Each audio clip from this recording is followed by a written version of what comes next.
Hello again and welcome back to the channel. This is Michael from TOEFLresources.com. Once again, in today's video, I'm going to give you a complete writing for an academic discussion question. That's the new writing task on the TOEFL that just started on July 26th. In a moment, I'll show you the question and you'll have 10 minutes to read it and answer it. You should pause the video as you do that. After that, come back to the video and I'll show you my response to the question, and I'll talk a little bit about what I think made my response a good one. And if you stick around all the way to the end of the video, I'll explain how you can get some free feedback on your response from me in the video comments. So here is the question. I'm not going to read it because on the real test, you don't get to hear it. You have to read it on your own completely. So what you should do is you should pause the video, then read the instructions, then read the question from the professor, read the student responses, and write your answer. You have just 10 minutes to do all of that. All right, good luck. Okay, so right on the screen now is my response to this question.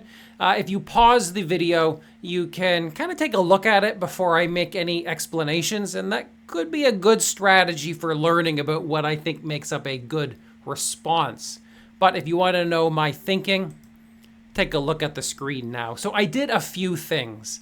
I have a unique way of beginning this one. I wrote, while there are certainly some advantages of online learning, I think its biggest impact is that it makes people more likely to cheat on their assignments.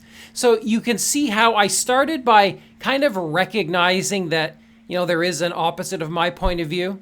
While there certainly are some advantages of this thing, I think it's actually kind of bad. So you see that little technique? You can probably use that no matter what the question is about. So if it's one about social media influencers, you could say, while there certainly are some advantages of listening to influencers online, I think they're actually really terrible.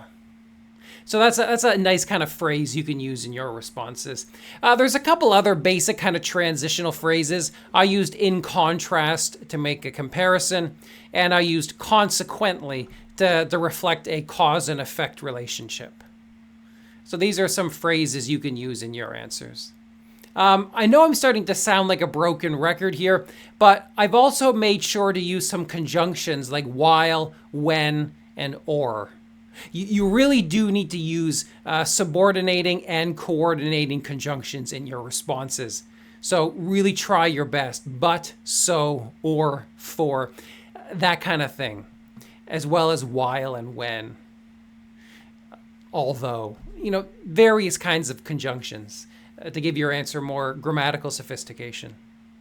As far as structure goes, I took a pretty basic approach to this one. You can see I started by directly stating my opinion, kind of like a thesis statement if this was an essay. And then my approach to structure here was one of comparison. So first I started talking about studying on campus, and then I compared it to studying at home. And I made some conclusions about, the significance of studying at home by comparing it to studying on campus. So, you could often use this comparison approach to structuring your own answers if you think that'll work for you. You can see the other notable thing about this one is that I didn't directly refer to things that were stated by the other two students. I don't think that's necessary, and I base this on some of the statements that ETS representatives have made over the past few months. I know when I made my earliest videos about this question, I strongly recommended that you refer to the other two students, and I noticed a lot of other people who made videos after that kind of followed my lead. Well, I've actually changed my mind on that. I think it's okay to refer to them, but I don't think it's mandatory or required.